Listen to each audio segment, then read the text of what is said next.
Finally, through our events, we aim to promote an environment of trust where we can build understanding on complex issues through international, intergenerational, and inclusive dialogue. We kindly ask that all distinguished presenters and guests respect differences in culture, experience, and perspectives, regardless of the topics being discussed. Please note that this event will operate under Chatham House rule, which means that participants are free to use the information provided. However, neither the identity nor the affiliation of the speakers nor that of any other participants may be revealed. Thank you for your kind attention and understanding on this point. Before I introduce today's panel session, I would like to take this opportunity to share a few remarks about YPFP Tokyo, the organization hosting today's event.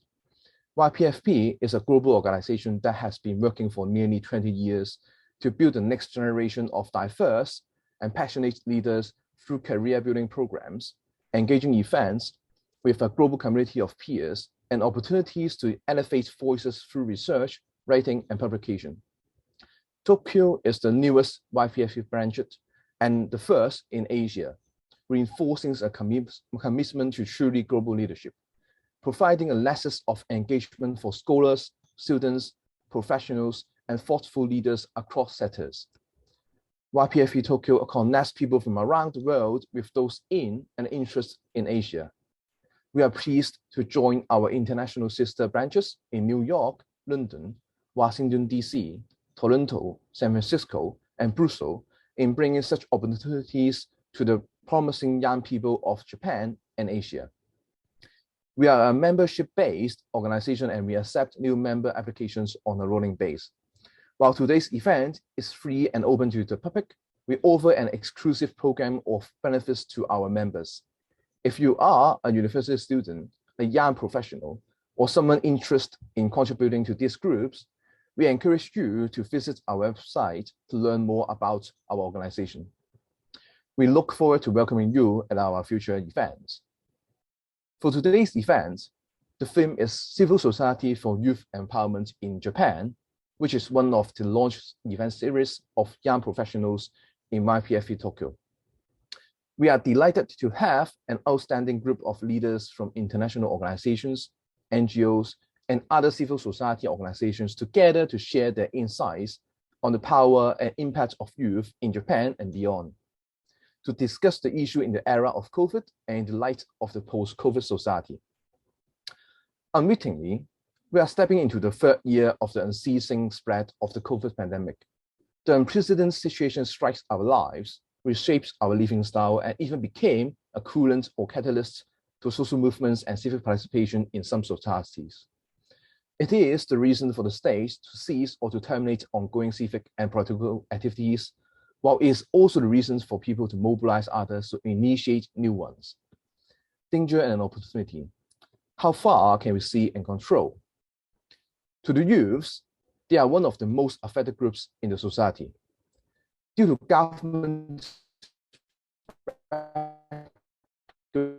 regulations or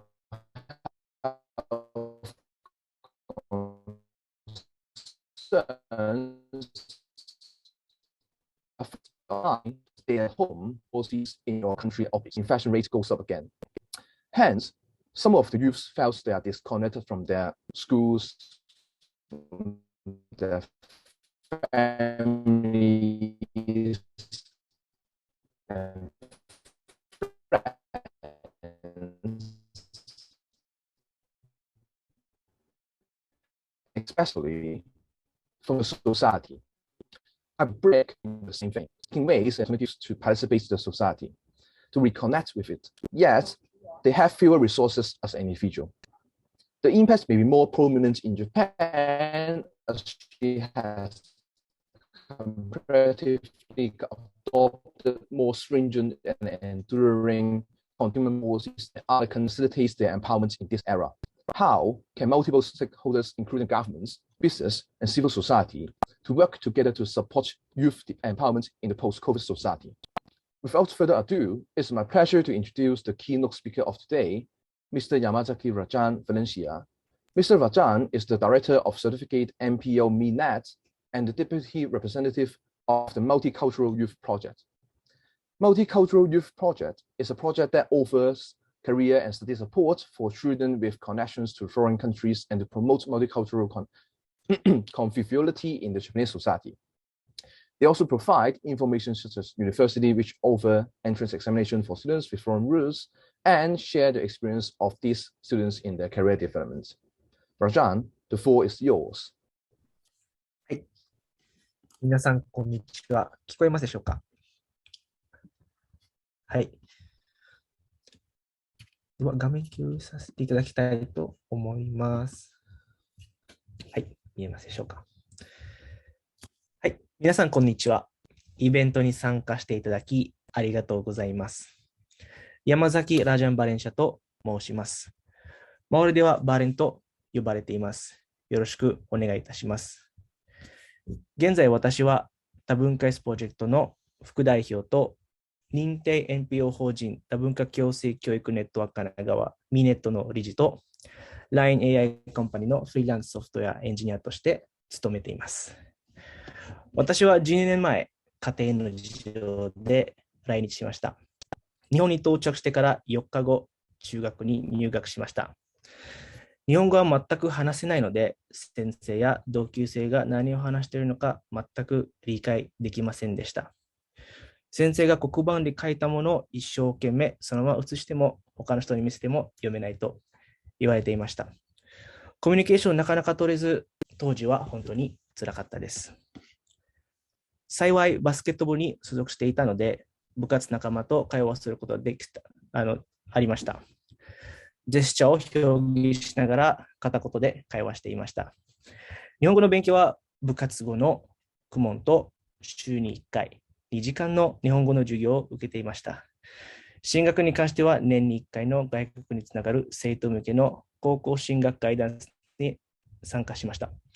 当時のイベントに参加して自分と同じく外国につながる生徒が他の学校にもいるということを初めて知りました。で、その時ですね、本当に有意義な時間でした。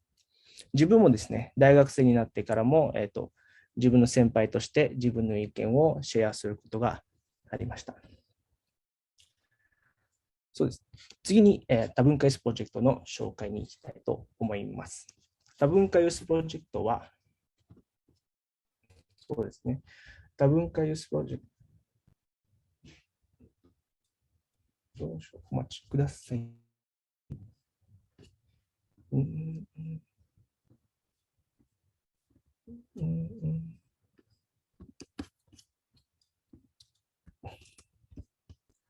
そうですね、こちらが多文化ユースプロジェクトの、サイトになっています。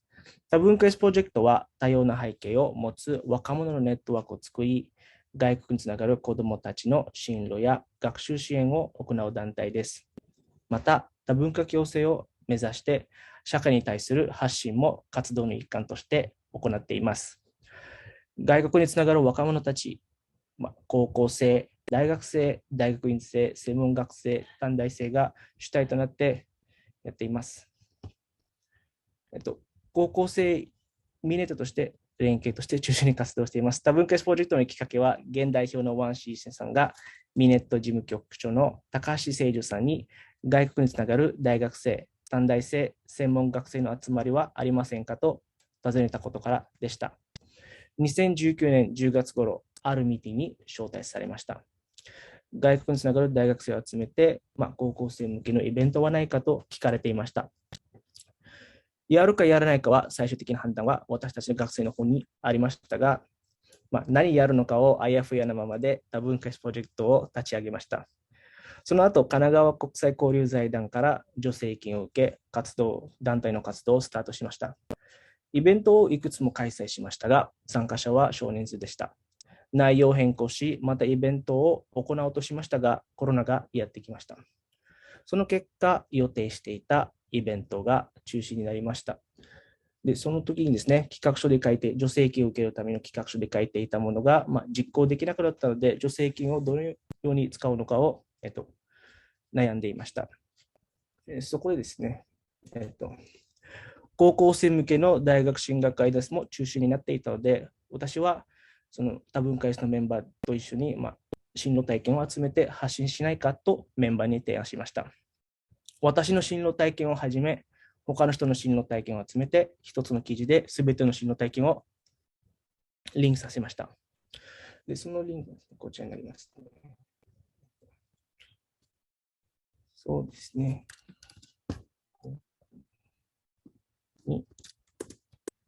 このようなふうに感じですね、いろんな人の、体験談が書いてあります。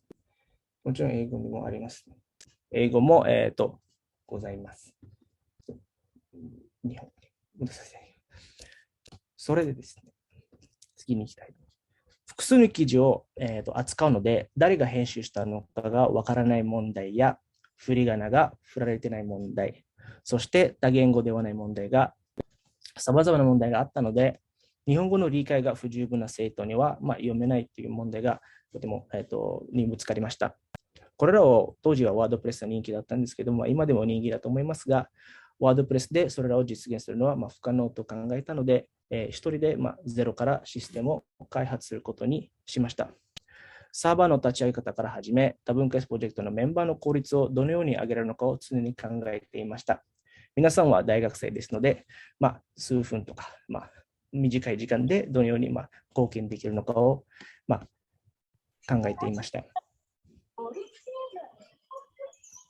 数ヶ月後の試行錯誤の末、編集可能自動振り仮名と翻訳機能を、開発することに成功しました。この頃ですね、自分のやはりその試行錯誤を繰り返して、この頃でその自分のプログラムの知識が飛躍的に上がりましたので、今の自分、他の人に貢献しながらも自分のためにはなったと、この時には非常に思っています。で先ほどですね、高校進学ガイダンスで、運営していたのは、ミネットでした。で今今年からミネットの、理事として、務めさせていただいているんですけれども、その中で高校進学ガイダンスもコロナで中止になっていたので、そこからですね、要約システムとオンラインで情報を収集しなくてはならなくなりました。で、昨年から日本語を母語としない人たちのための公立入試情報サイトを開発しました。ですね。お待ちください。こっちはですね、普通に日本語なんですけれども、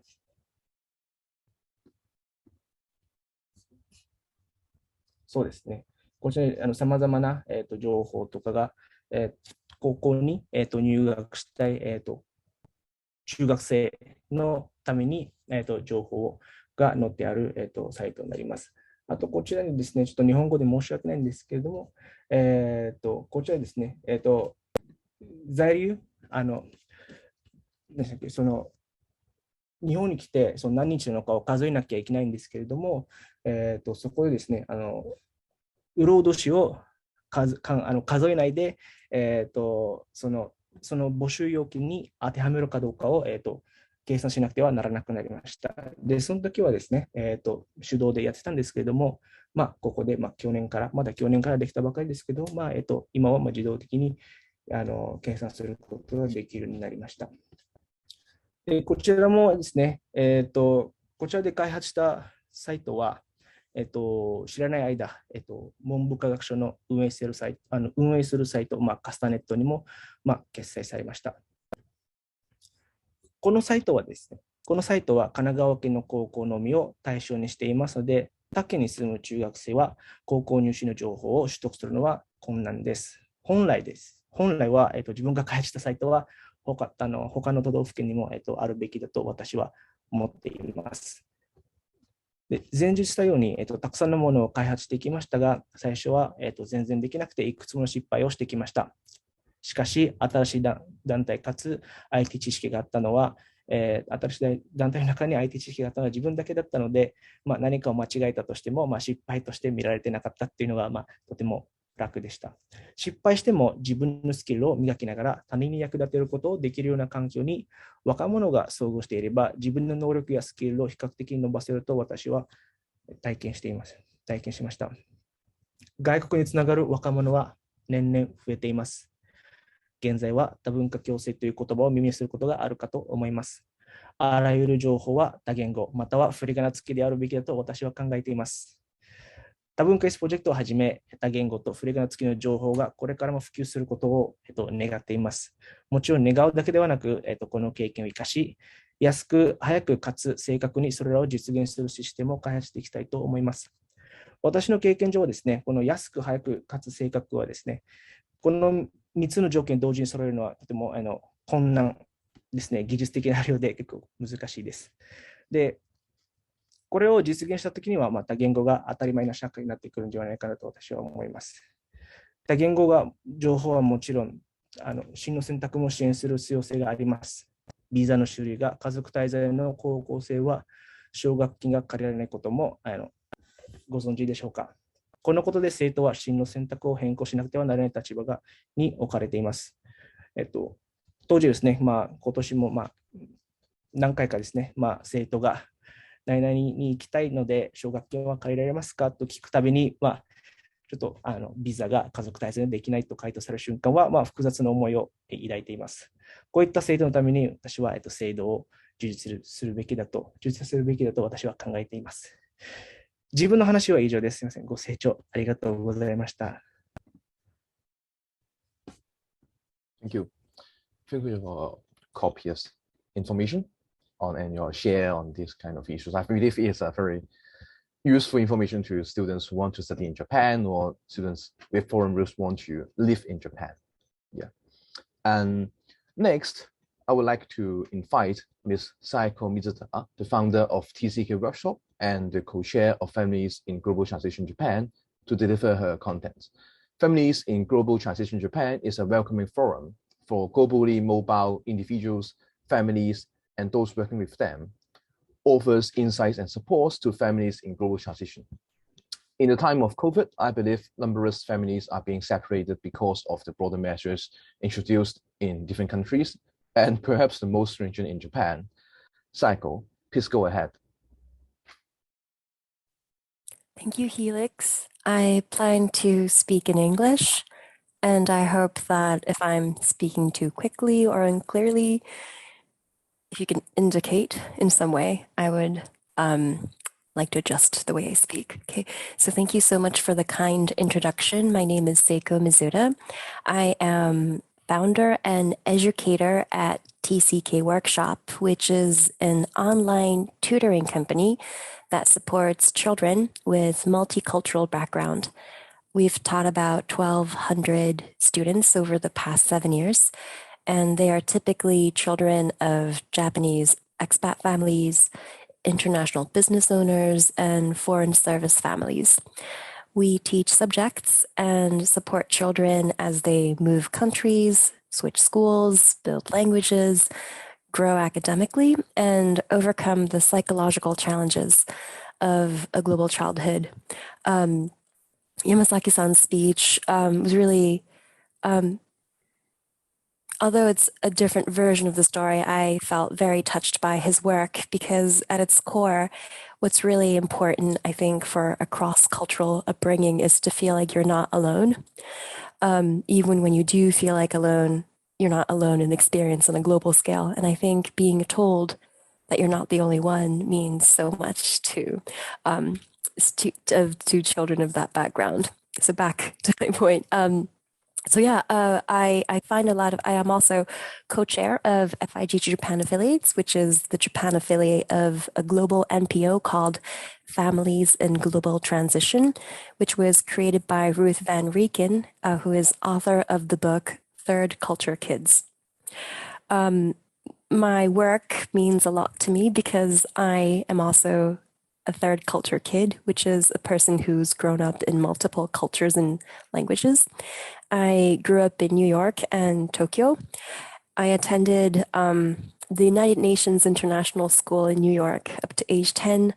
I moved back to Japan at 10, at which point I had a very hard transition into the Japanese school system. To this day, I don't quite feel Japanese enough on occasion, although I pass as Japanese.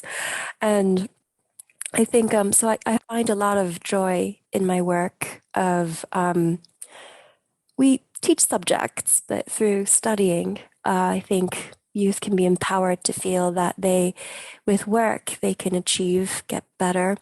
And when they feel confident and secure and validated, I feel like because everyone is born with a gift, and when we are validated and loved and seen and empowered, we unleash the gift to make the world a better place in our own special way. So personally, let me share, speaking too much already, but let me share insights on how COVID has influenced youth that I have particularly worked closely with.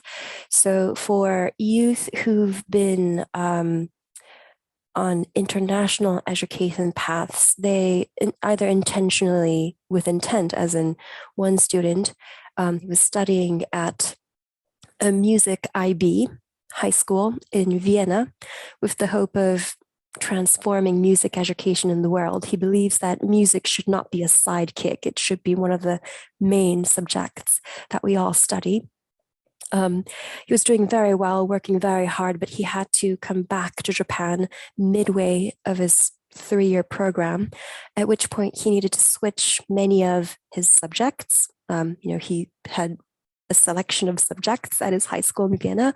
He needed to change 40% of the subjects midway into high school, which obviously has a huge toll on his grades, and it's very depressing for a high school student because he would believe that, that would kind of hurt his chances of getting into a university. He also had to switch languages. He used to be studying in English, but back in Japan, he used to be studying in Japanese. So the amount of transition he needs to deal with was quite immense.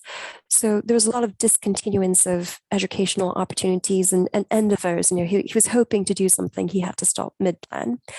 And I think the world is in a panicky state. It's really there's nobody evil that's causing this, but he did experience less care, a sore lack of communication, and he felt that he had no access to communities, basically, the visual ones, school and family, of course, but also the casual ones he used to have pre-COVID felt were gone for him.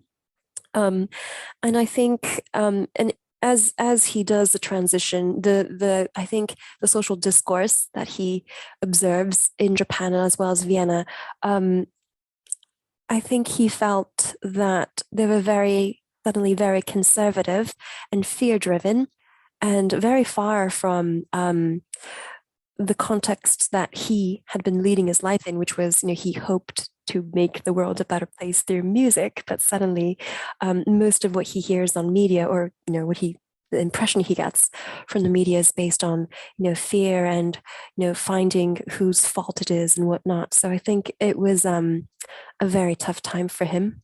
As we move forward in trying to empower youth, I think it's really critical that we first empower the educators and supporters.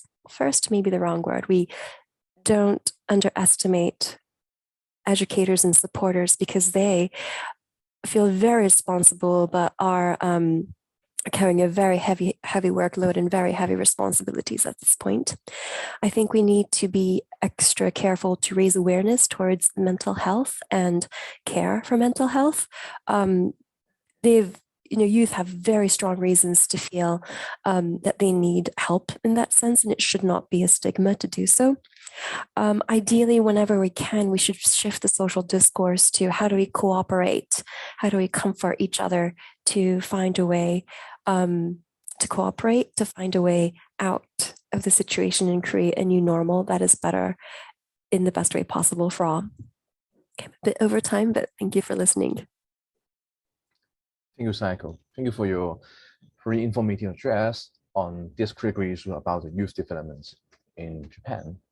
For the next speaker, we will be hearing from Mr. Karthik Rampalli. Mr. Karthik is the co-founder of Mixed Scholars Association and the curator of Global Shapers Hub.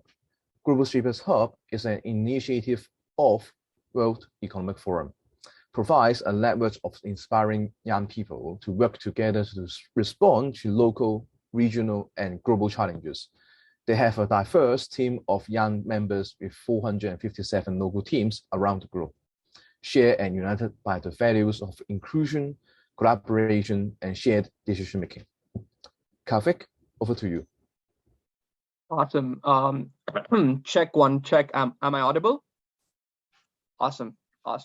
And Helix, thanks again for the kind introduction. Rajan and Saeko, excellent points. Really, agree with mental health as well as being inclusive. Hello everyone. My name is Karthik. I am originally from India.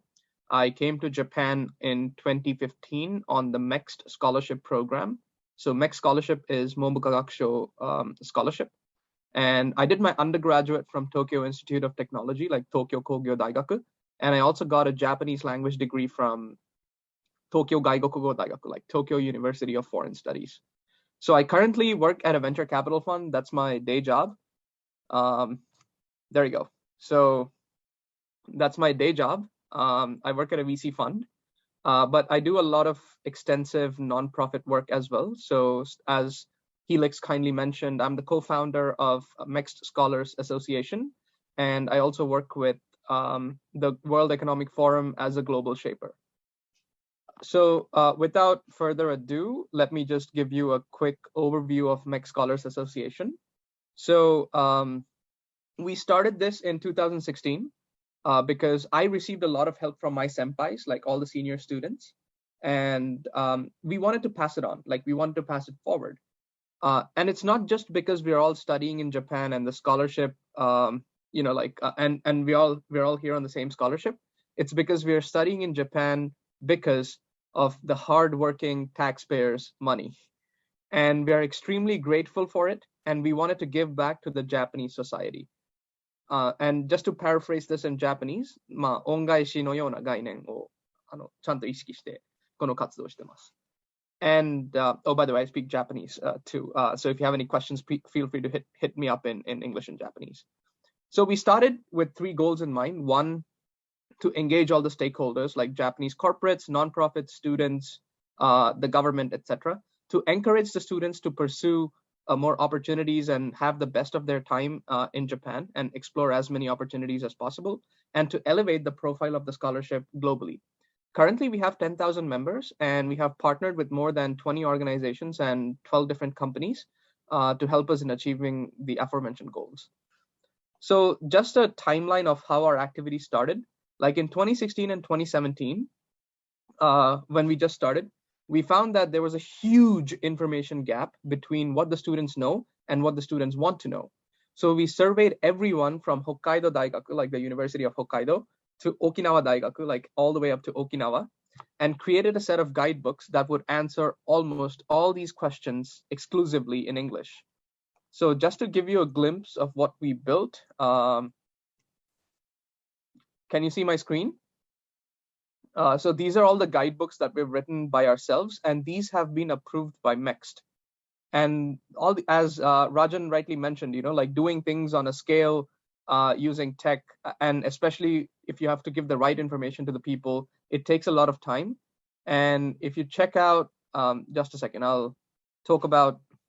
So yeah, in 2017 and 2018, we found out that a lot of students were looking for internships and job opportunities, and there was not a right platform to, like guide them. So we partnered with several HR companies and HR agents, such as Disco or Curio, etc. That was, and we provided we organized a huge career fair in English, and it wasn't just a one-off transaction. So we are still in partnership with all these companies, and we're helping them out with online recruiting. And in 2018 and 2019, we found out that students could not find apartments easily. And I myself have been homeless in Japan for 2 months. So we partnered with one of the biggest real estate agencies like ULG, and they provide like hassle-free apartment experience to students. And coming to COVID, right? Coming to COVID, we faced a lot of difficulties. I'm not discounting anybody's experience here. So as MEXT Scholars Association, we provided subsidies for PCR tests for new incoming students because most of the students were coming from low-income countries. And we launched a crowdfunding campaign to cover the heavy and expensive out-of-pocket quarantine expenditure for students that needed financial support. And I personally organized open office hours where we launched to do online career counseling, and we provided referrals from senpais who are working in companies to their kohais. And we also created a free hotline to answer any questions during the pandemic or to translate any urgent and important documents for free. So yeah, we also organize a lot of job hunting seminars, casual networking events, and seminars about different topics like PhD life in Japan, what is a hanko, how to use a hanko, and how to answer questions in an interview. So the range of topics is like very broad. So we're always looking for partners that can help us out with these activities, and we're open to partnerships. So if you're interested, feel free to contact me. I'll share my contact details towards the end of this session. And coming to Global Shapers, right? It's an initiative started by the World Economic Forum to enforce change on a city or a grassroots level. And the goal is to, build sustainable communities by working towards the SDGs. And we actively work with the city of Yokohama and other stakeholders to address the SDG issues in Japan. And just to give you a quick highlight of what we've done, we had projects like, there's a project called Zeroichi Joshi. So it's a project that was started by young women in Yokohama to train women in universities and high school in the areas of critical thinking, financial modeling, etc. That would help them in building a career in fields like finance and consulting. We also had a project called Zeroichi Senior, which is a project to engage the senior citizen communities in various activities by borrowing their wisdom to build products and solutions with social entrepreneurs. One amazing active project that I personally like is Fukushima-bu. So we organized tours to the city of Fukushima, to the Fukushima prefecture and to Futaba city and other places, and to show what happened in 2011 and how we can help the city and the prefecture in dealing with the issues that were created because of the tsunami. And here we do a lot of public policy work. And there's another project called Project Ippo, which is where we work with high school students to provide them with the necessary guidance to pursue their dreams and goals, and so on and so forth. There are like a lot of projects, and we work with a lot of amazing stakeholders who are in Japan and also outside of Japan. And just to give you a quick update on what we did during COVID and how we work with the youth in Japan, we understood the initiatives that were being taken in the rest of the world. And we saw what kind of solutions are being implemented in countries that have similar demographics to Japan. And we tried to implement those solutions here. And we focused more on a local impact and actions on a grassroots level. And we started organizing free leadership workshops and provided opportunities to interact with world leaders online so that the members of the community can get inspiration and can take action on a global level. And with that comment, I would like to conclude my talk. And just a second, let me give you my IDs here. Oops. There you go. So you can hit me up on Instagram. You can also hit me up on LinkedIn. Facebook, I'm sorry, I maxed out. I haven't been able to receive friend requests, but please feel free to take a screenshot of this and connect with me on Instagram or LinkedIn. I'll try to be as active as possible. And thank you, YPFP, for giving me this wonderful opportunity to address amazing youth that we have on the seminar today. Thank you, Karthik. Thank you for sharing your perspective with us and your introduction about your projects. And personally, I wonder how can you survive in your 2 months of homeless days in your past. But anyways, for the next speaker, I will now introduce our final speaker for today, Ms. Wakana Asano. Ms. Wakana is currently working as a consultant in an IT firm and the East Asia representative of Major Group for Children and Youth. Major Group for Children and Youth is a UN General Assembly mandated and self-organized mechanism for young people to meaningfully engage in certain UN processes, which has a long history in operation. The organization seeks to build a world on the collective principles of solidarity, justice, diversity, equity, universality, inclusion, human rights, and the integrity of the planet. They have covered a wide range of issues such as crime prevention and drug usages, which are close issues to youth development and the society. Wakana, please go ahead. Thank you very much, organizers, for the great introduction. So I am Wakana Asano, originally from Japan, grew up in Japan as well. And today, based on my experience as a consultant at an IT firm, and also working at the UNMZCY, which is a youth-led organization within the UN entity. I would like to today talk about the importance of the mental health among young people.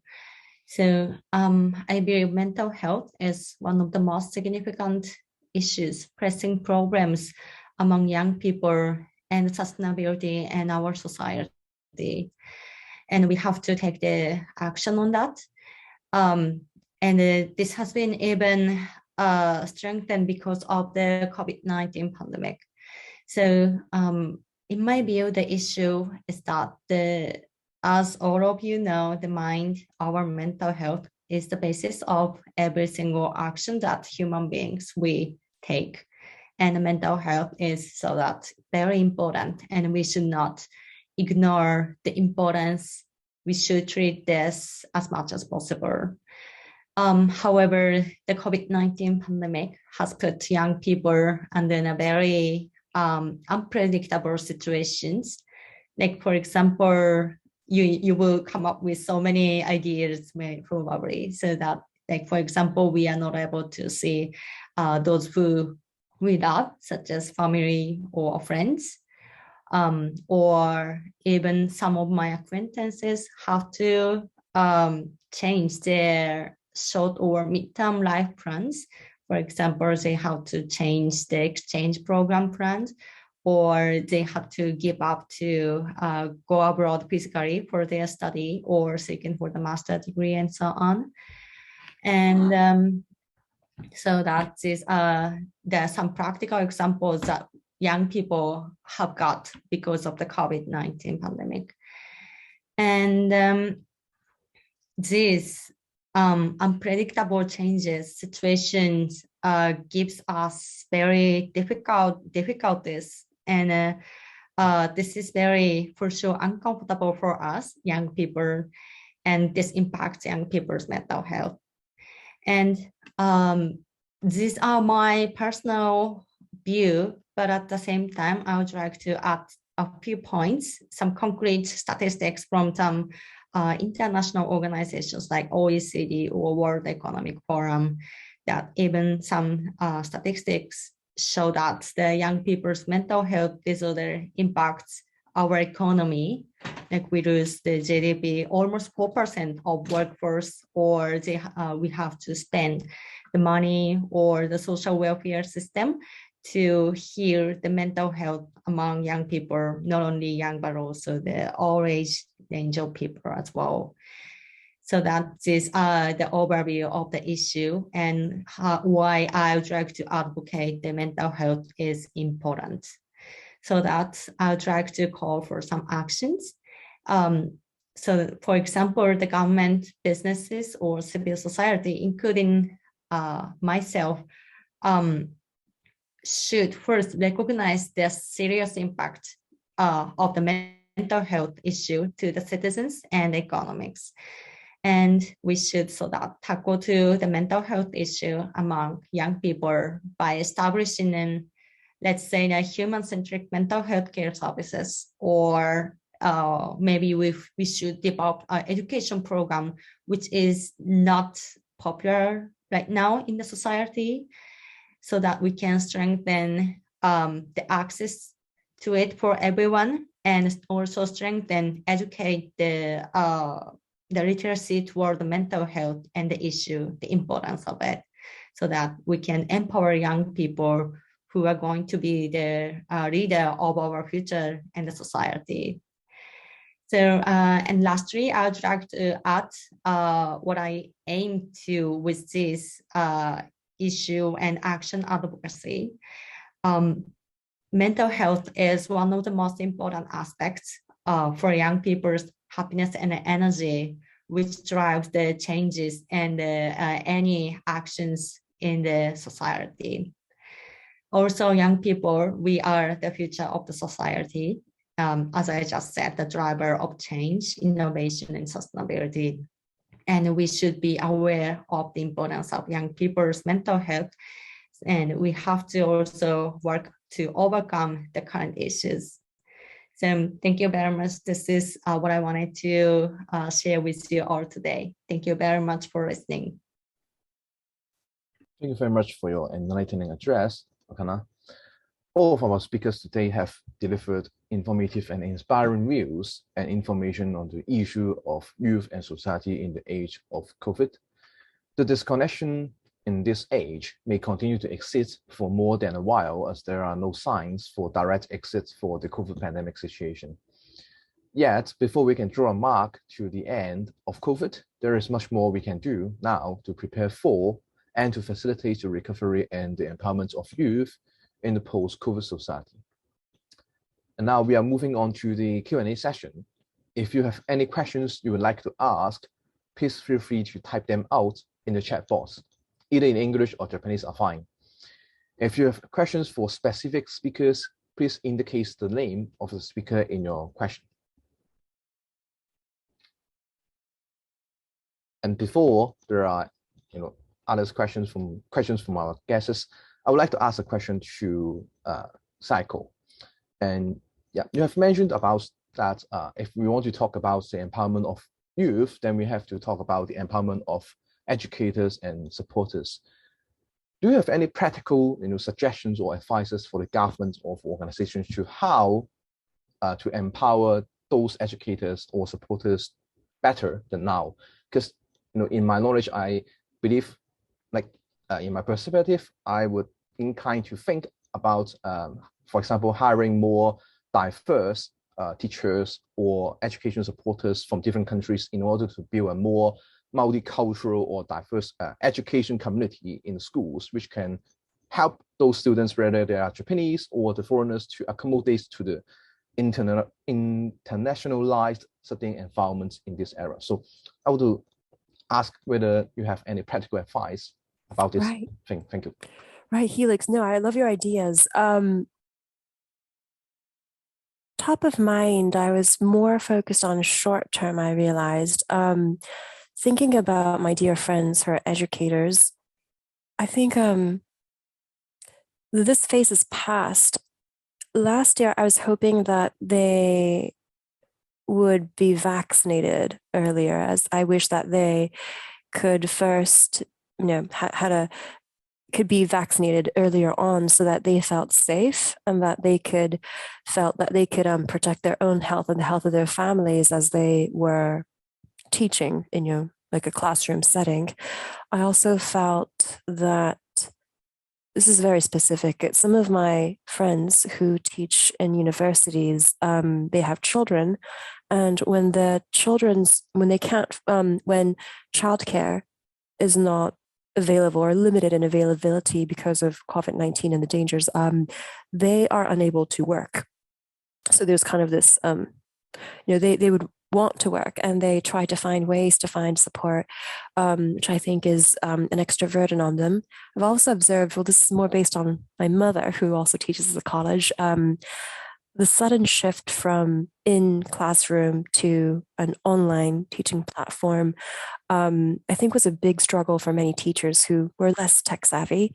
And I guess it was, a lot of them had to figure it out on their own, which I felt that there was, could have been more support. I mean, if there were more support for them, direct support or even some place to exchange opinions or to find clues or to teach each other, to support each other in improving the way they teach, I think that would be very helpful among many. I hope that answered the question. Yeah, thank you for your information.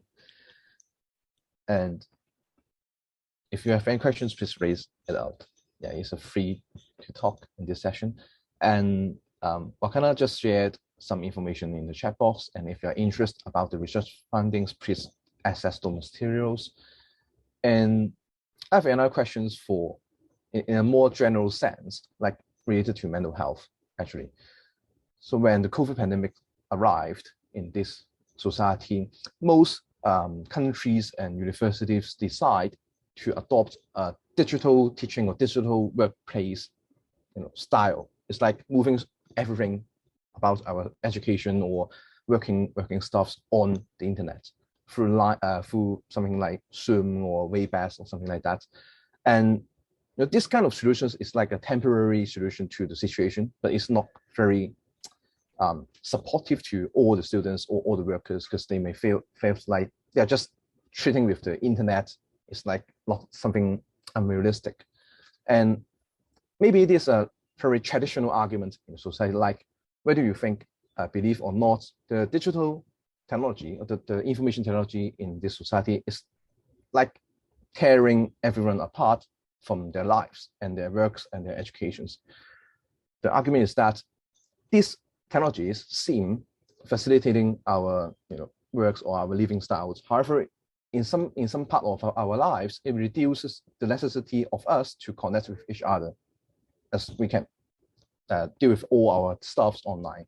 So I was wondering, especially for the speakers who have engaged in IT works and developing, and how do you think we can modify or ameliorate this situation to better accommodate those students or those youths with the technologies in the situation? Thank you. Maybe before you ask your next question, if nobody from the audience asks a question, I'll just pick a random person and ask them to ask a question. Yeah, you are welcome to do so.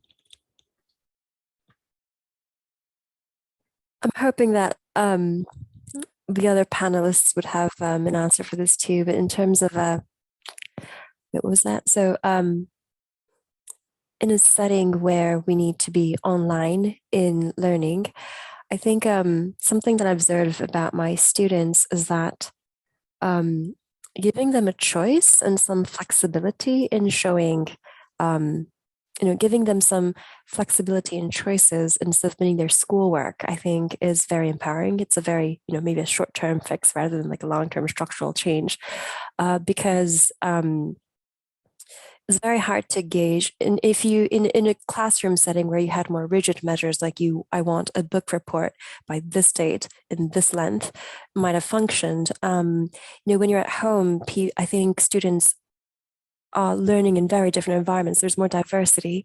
And I think, and it's also harder to have a sense of what is the roadblock to them, maybe being late for a report or two. And I think, having that flexibility, having that window of letting them be late, or maybe having time to negotiate the length of a book report, for example, or letting them have a choice. You can have a choice of submitting a book report or recording an oral presentation, I think is both very kind. It's also, I should say, it's tangibly better for them in the sense that they have more space to learn and to show their work. But it shows care, and I think it's empowering to have that choice.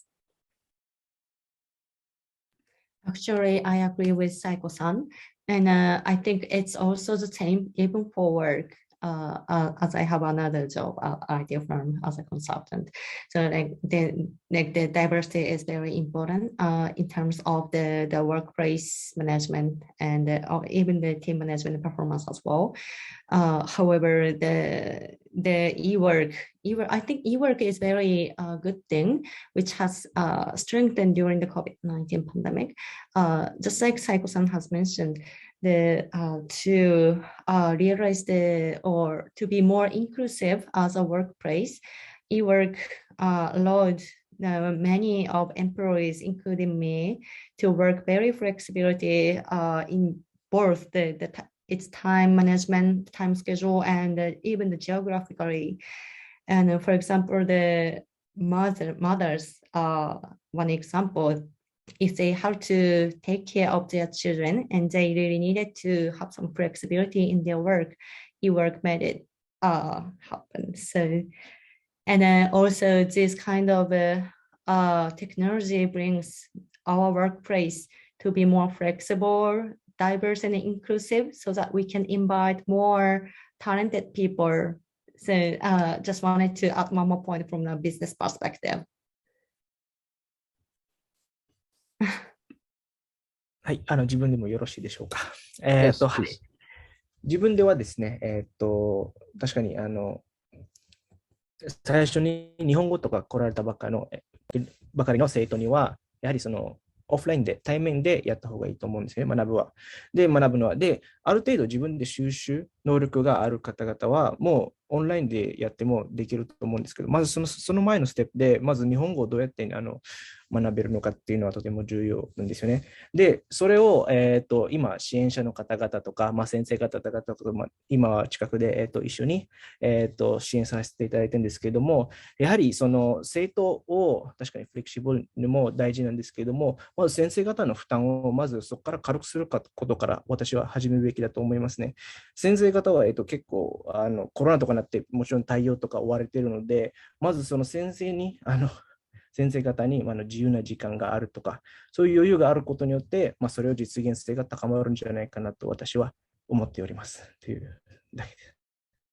以上です。ありがとうございます。ぜひ、どうやったら政府やコミュニティとか国全体がその先生たちにこうゆとりを提供できると思いますか？日本語も英語も変ですけどなんかどういう工夫があったら先生たちにそういうゆとりが生まれやすいと思いますか？今はですね、やはりそのシステムとか開発は大事ですけれども、今ってエンジニアってあまり政府と働くのは、そんな政府と働きたいエンジニアはあまりいないと思うのが現状だと思うんですよね。で、まずそこから変えるべきだと私は思ってるんですよね。なんかみんなが意欲的に、貢献するのはいいんです。全然いいと思うんです。素晴らしいことなんですけども、そこに、例えば政府に、これはダメ、これダメとか言われるんですけど、ダメって言われたら、じゃあもうあまり自由度がないので、もうやりたくないっていう感じになるのは思うんですけども、結構ルールばかりだと思うので、そこはそうですね、そこの関係が結構強いんじゃないかなと私は、そこを最初に解決するべきだと私は思っています。意欲的に働きたい人が増えると。はい。以上です。Karthik, would you like to add some comments on their discussion? Well, thank you again. Wait, I actually have 3 points to make. Firstly, I believe that e-learning and e-work have changed the role of managers and teachers. So I think they've reset to what they're actually supposed to be. So for example, a teacher's role is to guide the students, not to, like cram knowledge into their brains. So I think COVID, as Saeko rightly mentioned, has given the freedom to the students. And I think asynchronous learning is so important because every student has their own pace of learning. And if someone requires more help with math, they can sit and watch YouTube videos at home. I mean, that's what I did when I was a student. So I think I had that freedom. I enjoyed the luxury. And I hope, the digital divide that's being created in the world does not stop everyone from learning. And asynchronous work, as Wakana rightly pointed out, has brought on like a lot more talented people into the workforce, has also brought on a lot of women into the workforce. And of course, housewives have had a rough time in 2020, but in 2021, people figured out the systems again, and they're back into the workforce. So that's my second point. Third point is regarding how, Saeko asked, なんかどうやったらそのゆとりは与えられるのでしょうか? So regarding that, wait, should I answer it in English or Japanese? Because the question was in English. Oh, it's Sorry, fine. the question was in Yeah. English. It was originally English when Helix asked it. Okay, It's got fine. it. So I believe that one of the best interactions a student and teacher can have is the one-on-one sessions. So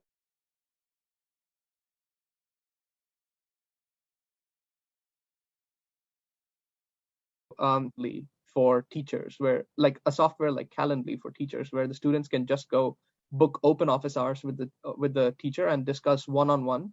I guess that would be a good way to start off. And based on that, you can actually track how much the teachers have been working. And then you can say that, hey, if the organization does not want to pay, you can say that, hey, this is on the record. I worked on these days because, I have a record of all of my interactions with the kids. And that way you can build more transparency into the system. So that is one solution off the top of my head. So I could be wrong. So if anyone has any improvements for that basic wireframe of a system that I just proposed, please feel free to develop it. And if you want funding, hit me up. Actually, just Rajan just talked about the the relationship of engineer and the government, Mhm. it just reminds me that there is a argument from the political side or political perspective is that actually the Japanese government is too bureaucratic, which means the flexibility or the innovative are in shortage inside the government. So if we want to, do some structural changes in the education or the youth side, maybe something needs to be done within the government first, at least in the initiative, but not the goal of the reform. And that's just my comments. And actually, we have received one comment from Kokoro Fujino, and maybe it's for Karthik. It is well known that the Mixed Scholars Association provides important information amongst those that are in need of that information. How do you ensure that people who are in need of that information can actually access that information? Interesting question. Thank you for that. So we have a couple of channels. So we have a Facebook group where we have nearly 9,000 people. And we also have a mailing list where we have approximately 7,000 people. And put them together, remove the duplicates. We have like 10 to 12,000 people in total. And we also have some private communication channels online, and also some messenger groups. And we make sure that every piece of information that we get gets passed on to all these places. And we also have special partnerships with all the Monbuka Gakusho Ninte or Shonin Daigaku, where the colleges that have been approved by MEXT. And we have partnerships with them where if we have any announcements, we ask them to pass it on to the Ryugak Seika, like the department that deals with foreign students, and we ask them to disseminate the information on our behalf. So we are trying. I'm not saying that we have a perfect system. We're trying to do our best. We can reach almost like 50 to 70% of the foreign students who are in Japan. Thank you for your answer. And if we do not have any other questions, then actually we are overrunning. So thank you to all of our distinguished speakers and guests for having your time to share your insights with us on this critical issue of civil society for youth empowerment in Japan and building a better world for tomorrow. We appreciate hearing from Yamazaki Rajan, Valencia, Saeko Mizuta, Karthik Rampalli, and Wakana Asano. Through our dialogue today, we are reminded that there is more to learn, more voices to include, and more to develop and grow in the future on this topic. As we bring our events to a close, I would like to invite all of you to remain in touch with us and joining us as a YPFP Tokyo member. To find out more, please scan the QR code shared by Lauren on the screen, which you can see right now, or contact our membership director, Charlie, at the email address provided below the QR code. We are going to introduce more diverse activities and opportunities covering with various issues in the future. I would also like to invite our guests to participate a 3-minute survey to provide your feedback regarding this event and your future interests, interests about future events. Please wait a moment. We advise you to use your computer device to complete the surveys because you will have a better interface in looking for the questions and the answers. I hope all of you have enjoyed today's event, and we are looking forward to seeing you again in our future activities and having you as a part of our community. Thank you for your time and enjoy your weekend ahead. Goodbye.